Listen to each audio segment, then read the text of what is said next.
దక్షిణ వామాచారాలు అంటే ఏమిటి? ఉగ్రదేవతలని మరియు దశమహావిద్యలలో తెలియజేయునటువంటి అమ్మవారిని ప్రసన్నం చేసుకోవడానికి మార్గాలు చాలా ఉన్నాయి. అందులో ప్రసిద్ధి చెందినదే ఒకటి దక్షిణాచారం, రెండవది వామాచారం. ఇప్పుడు దక్షిణాచారం నుంచి మనం తెలుసుకుందాం.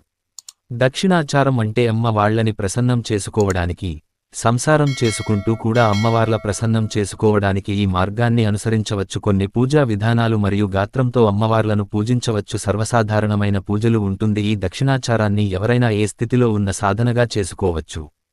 వామాచారం మధ్య, మాంస, మత్స్య, ముద్ర, మైథునం అనే పంచమకారాల లేక పంచతత్వాలు తో సంబంధముంది.